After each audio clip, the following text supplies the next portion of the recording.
Excuse me, you are in Professor Martin's chemistry lecture, aren't you? Yes, that's right. I'm Nancy. Hi, Nancy. I'm Stuart. Hey, I was absent yesterday, and I was wondering if you could tell me which chapter of the textbook he focused on. Well, Professor Martin, he kind of jumps around, but he mostly talked about Chapter 7. Chapter 7? Let's see. The syllabus here says that is the chapter that covers the properties of liquid. Is that right? Yep, that's the one. Oh, and make sure that you familiarize yourself with surface tension in relation to the properties of liquid. We are going to do an experiment with surface tension in the lab section of the class next time. Okay. Thanks for the warning. If you were here last time, you should remember that we talked about symbiotic relationships, which provide benefits to both sides involved in the relationship. This is called a mutualistic relationship, or mutualism. Can anyone give me an example of mutualism, other than the ones we discussed in class? Yes, Sharon? Yeah, besides the ones we talked about. Okay, how about the tube worms and the bacteria that live around hydrothermal vents? Excellent, Sharon. I have to admit that one hadn't even crossed my mind. As Sharon pointed out, there is a mutualistic relationship between tube worms and the bacteria that live around oceanic underwater hydrothermal vents. The worms are very primitive creatures and they possess no digestive tract. This means they cannot take nutrients from their food on their own. And that is where the bacteria come in. The worms take in hydrogen sulfide and methane from the waters around the vents, and the bacteria living inside the worms oxidize it for the worms, basically feeding them. Now, can anyone tell me what the bacteria gain from this relationship?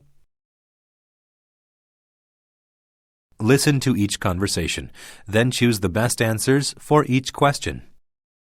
Listen to part of a conversation between a student and an academic advisor. Nice to see you, Thomas. How can I help you today? As an academic advisor working for the university, maybe you can explain this announcement to me. Why do they have to go out of their way to cause more stress and problems? Announcement? What has gotten you so upset? Did you see this announcement in the school newspaper? No. What's it about? It says here that starting next semester, any student planning on applying for graduation is required to submit some kind of career plan, or they cannot graduate. What is the point in doing something like that? Yes. We have a meeting about that later in the week. But what it sounds like to me is that the university is looking for weaknesses to address in their programs. They might be trying to see how they can better help students plan for their careers following graduation. I'm sure that you will find it to be more useful once we work out your career plan. Okay, but why does it sound like we will be punished if we don't help them with their research into the issue? Why does the responsibility fall on us? Number 1. According to the advisor, what is an advantage of making a career plan?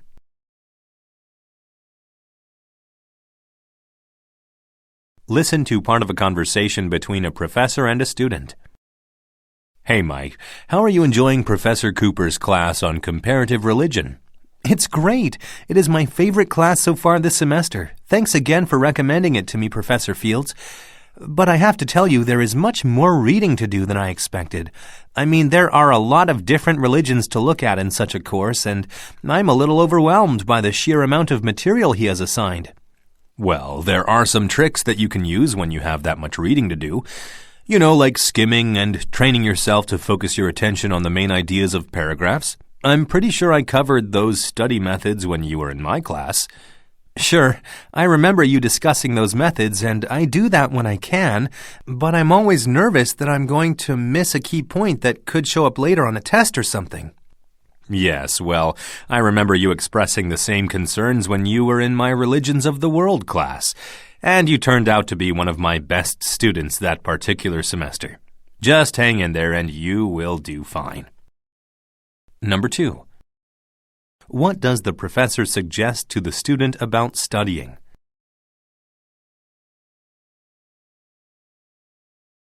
Listen to part of a conversation between a student and a professor. Good morning, June. June? Hello? Oh, hi, Mr. Dawson. I'm sorry, do you need this classroom now? No, not for another 15 minutes or so. What are you reading? You looked so engrossed. Oh, yeah, this book is so interesting that I forgot where I was. It is a book I'm reading in one of my science classes about what it is like to live on a space shuttle or a space station. It is fascinating. I didn't realize how quiet it is on a spacecraft. Really, in the sci-fi movies, you can always hear engines running, buzzes and beeps. You know, the typical spaceship noises. I know what you mean, but those are just movies. It says here that the loudest sound, aside from when the astronauts are talking, is the soft whooshing sound of the cooling fans that keep the electronics from overheating. Well, I teach ancient history, so I don't know very much about those things. Number 3. According to the student, what is interesting about the book?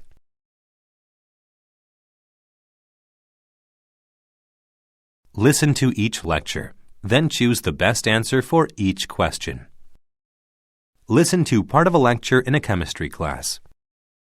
So, for a chemical reaction to take place, the reacting molecules or ions must come into close or immediate contact with each other. What this means is that the molecules or ions, we will call them reactants from now on, the reactants must have considerable mobility. This in turn means that most chemical reactions are carried out in a liquid state, such as in an experimental solution in the lab, rather than in a solid state. That makes sense, right? Even someone with absolutely no practical knowledge of chemistry can tell you it is easier to move through a liquid rather than through a solid. Thus, it is necessary to have a standard means or method of measurement to describe exact quantities of reactants in a solution. Generally, the most useful way of expressing a solution's concentration of reactants is to use molarity. Can anyone tell me what molarity is? Yes, you in the second row. Molarity is the number of moles of a substance dissolved in each liter of solution. Correct. Now, can anyone tell me how we find the molarity of a solution? Number 4. Why do most chemical reactions occur in a liquid state rather than a solid one?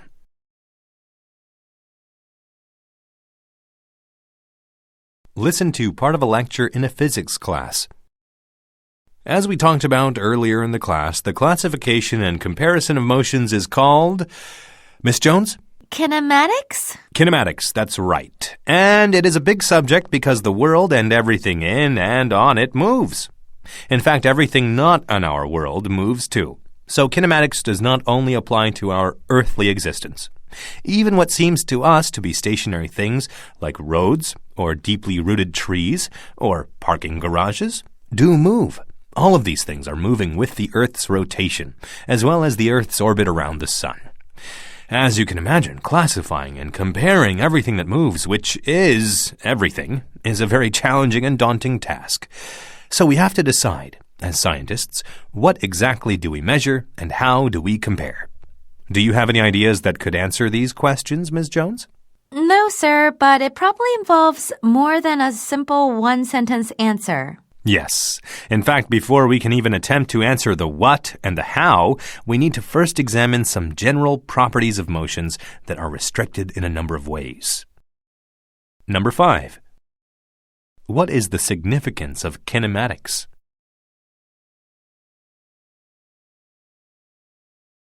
Listen to part of a lecture in an astronomy class. One of the most controversial topics among astronomers, both professional and amateur, as well as the general public, is whether or not extraterrestrial intelligence exists. For those who believe in extraterrestrial intelligence, such as myself, a mathematical formula known as Drake's equation often comes to the forefront when defending the idea. The equation is named after the astronomer Frank D. Drake, a pioneer in the search for signs of extraterrestrial intelligence. Basically, his equation is quantification of the probability that an advanced civilization exists somewhere in the universe. Okay, what this means is that depending on the assumptions about all of the equation's variables, the most typical of guesses claim that between 10,000 and 100,000 advanced civilizations exist. And that number is just for the Milky Way galaxy, not for the entire universe. Drake's theory is strong enough that a U.S. project called SETI, which stands for Search for Extraterrestrial Intelligence, has been underway for several years now, and SETI places much of its hopes on Drake's equation. Some efforts to find extraterrestrial life were also underway in the former Soviet Union using the same mathematical equation. Number 6. According to the professor, which of the following is a characteristic of Drake's equation?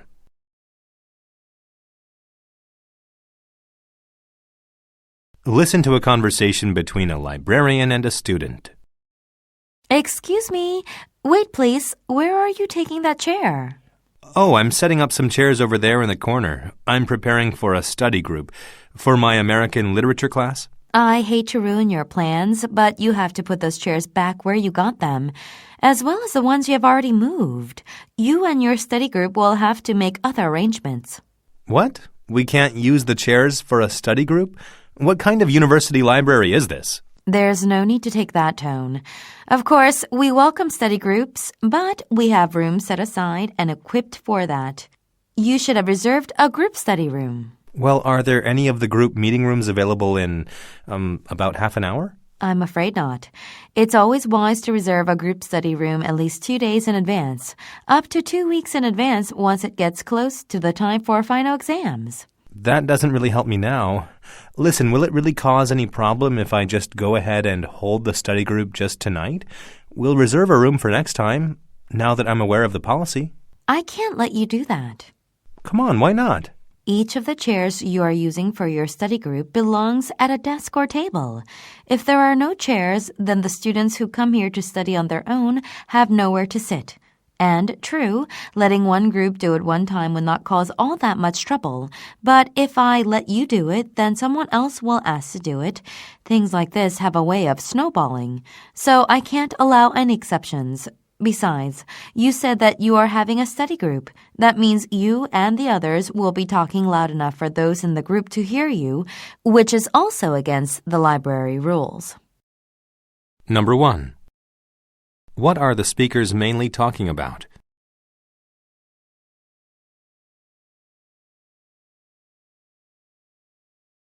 Number 2. What does the librarian suggest the student do near the final exam period?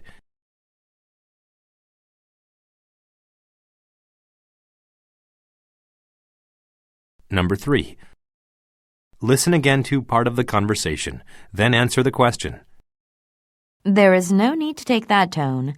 Of course, we welcome study groups, but we have rooms set aside and equipped for that. You should have reserved a group study room. What does the librarian imply when she says this? There is no need to take that tone.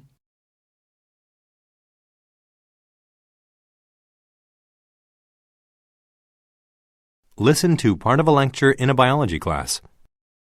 Tim, give your classmates and me a brief summary of the reading assignment, please. Sure, Professor. The reading assignment was about skeletons. Skeletons, are frameworks that support the bodies of living organisms. There are 2 types of skeletons, endoskeletons and exoskeletons. Endo means inside, so endoskeletons are on the inside of the body, and exo means outside, so exoskeletons are on the outside of the body. How's that? Good job, Tim. As Tim said, there are 2 kinds of skeletons. Let's start with the endoskeleton because that is the kind of skeletons that we humans have. As you know, even without doing the reading, our skeletons are made up of bones. Overall, endoskeletons provide less protection than exoskeletons because they are covered with layers of vulnerable skin and flesh, and so on. However, our bones do a good job of protecting our vital organs, our heart, our lungs, kidneys, etc. Specific bones do a better job of protecting organs than others. For instance, our skulls, our head bones, protect our brains.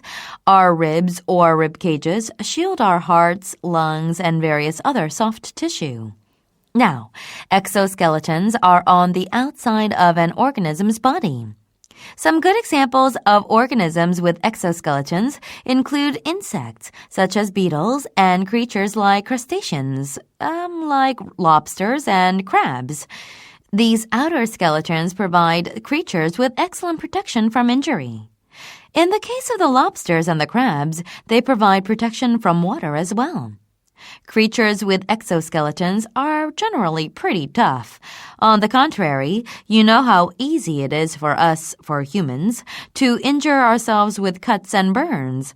But there are some drawbacks to having an exoskeleton.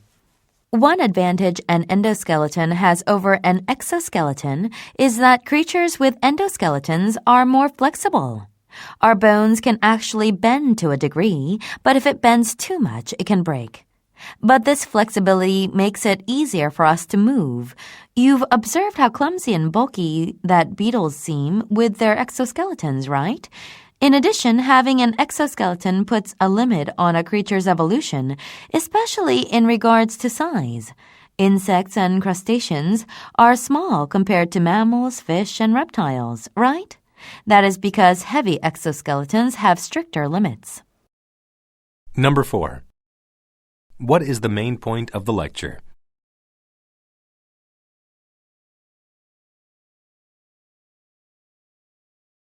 Number 5.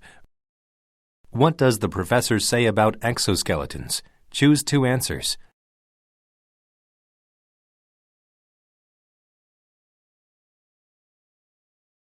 Number 6. The professor describes features of the endoskeleton and the exoskeleton. Indicate which of the following refers to each structure.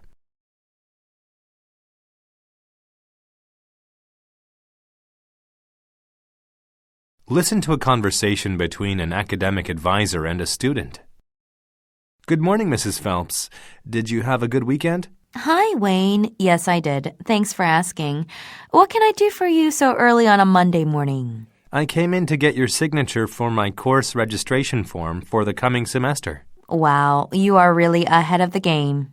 Well, some of the classes that I want to take are usually very popular and fill up quickly, so I wanted to make sure that I didn't miss out. I like the initiative.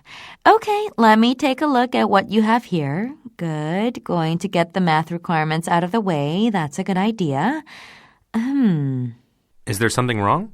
No, there isn't anything wrong, but I'm a little concerned about your choices of art classes.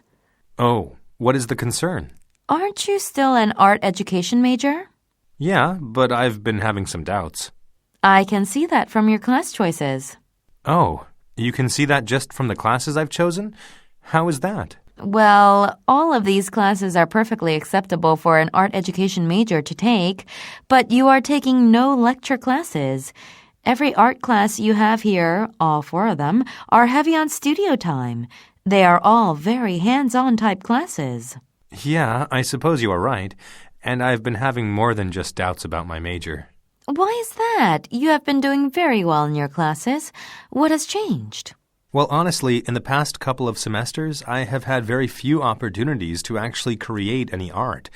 In class, at least. I mean, last semester I spent most of my time writing papers on Impressionism, Post-Impressionism, Cubism.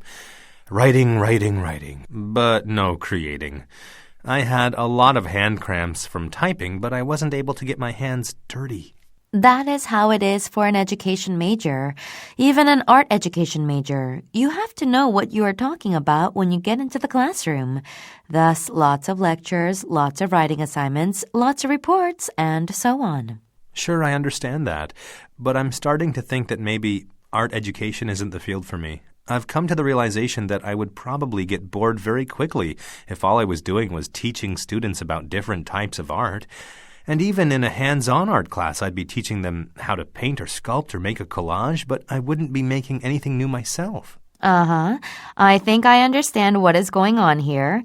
You have decided that instead of being an art teacher, you now want to be an artist, right? Right. And I know that it is much more risky to make a living as an artist than it is to be an art teacher, but I should not worry about making money and follow my desires. That is what being an artist is about, I think. Sure. If you think you will be happier being an artist, I won't force you to be an art education major. But how about this? I'm going to sign your registration form as you have it here. Then you spend the semester getting your hands dirty. If you decide not to be an art teacher, we will officially change your major after the next semester is over. The classes you have chosen will count either way that you go. What do you think? That sounds like a great idea. Thanks for your support, Mrs. Phelps. Number 7. What are the speakers mainly discussing?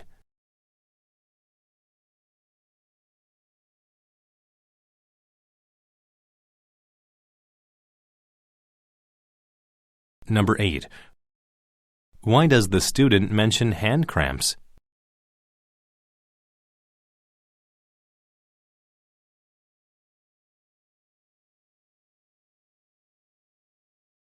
Number 9. How did the advisor notice the student's intention?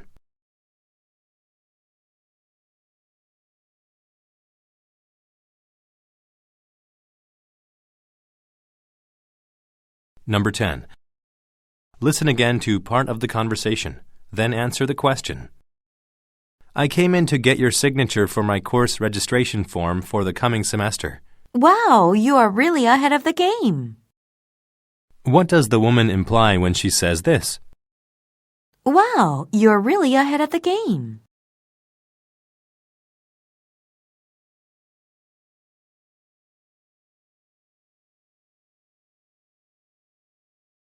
Number 11. What is the student's attitude towards being an art teacher?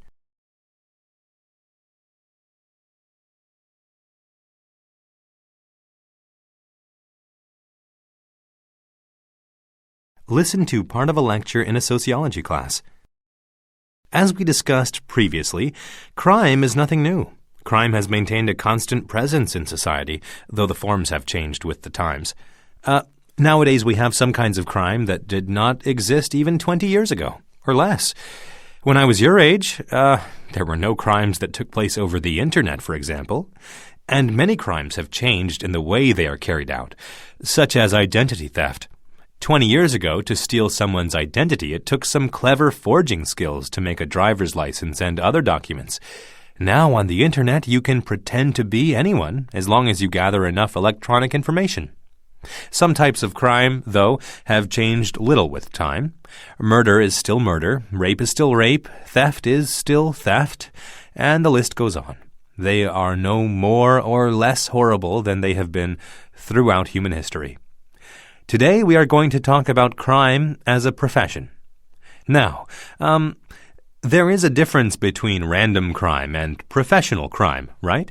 Sure. For example, if a guy is having a bad day and gets into an argument with another guy in traffic, maybe violence can result and the guy ends up unintentionally killing the other guy. The guy having the bad day is not committing a professional crime, but if the guy is for hire, if he accepts contracts to kill people and carries out these contracts in exchange for money, that would be a professional criminal. That's right. That's a good example. Now, can anyone tell me what the earliest form of professional crime is? A form that is still in existence today? Nobody wants to guess? Okay, I'll give you a hint. It isn't murder. Still nobody wants to give it a shot? Of course, this is still a matter of debate, as is any sociological theory, but the current most agreed upon theory is that the earliest form of professional crime is banditry and piracy, professional theft. Someone tell me the difference between banditry and piracy. I'm not exactly sure, but I think the difference is pretty simple. Banditry takes place on land and piracy takes place in the oceans? That's a pretty good explanation, but one thing about piracy. Piracy does take place on the oceans, as you said, but the term can also apply to theft taking place on rivers. Any body of water, actually.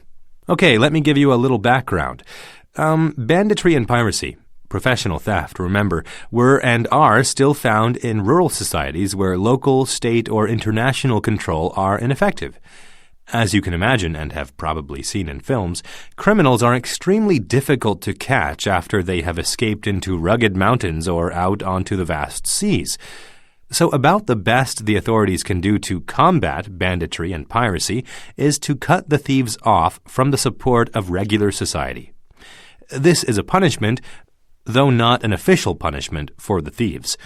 But the punishment also extends into regular society. What I mean to say is that a regular citizen can be punished for aiding or socializing with the thieves, whether purposely or inadvertently. This may sound harsh, but it adds to the punishment that authorities are trying to bring against the criminals.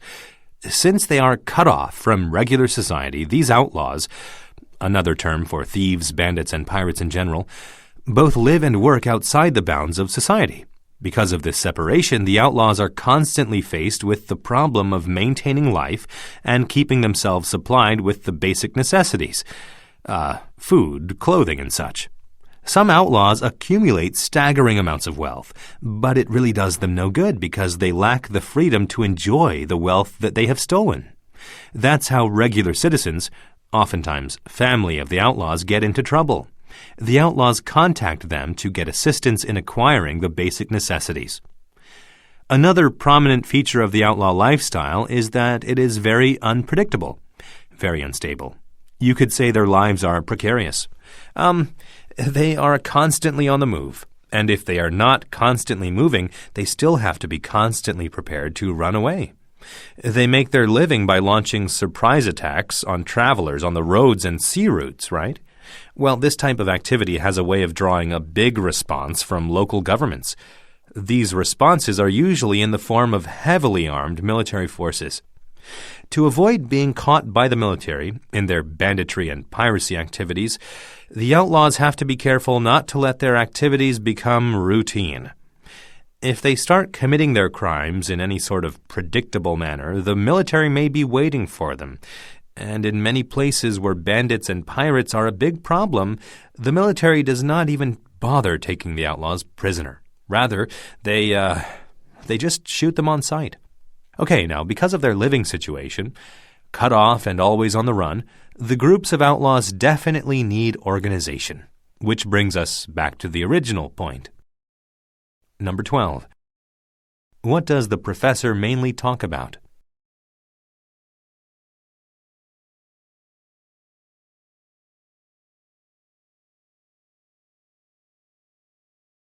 Number 13. Listen again to part of the lecture, then answer the question. Of course, this is still a matter of debate, as is any sociological theory, but the current most agreed upon theory is that the earliest form of professional crime is banditry and piracy, professional theft. Why does the professor say this? Of course, this is still a matter of debate.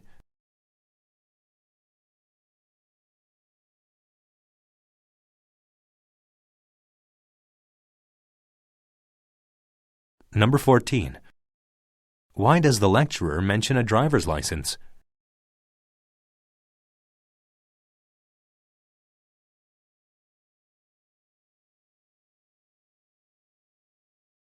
Number 15.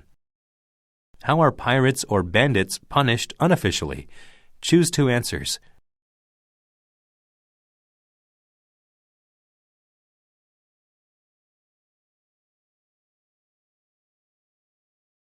Number 16. Which might be one of the features of outlaws' lifestyle?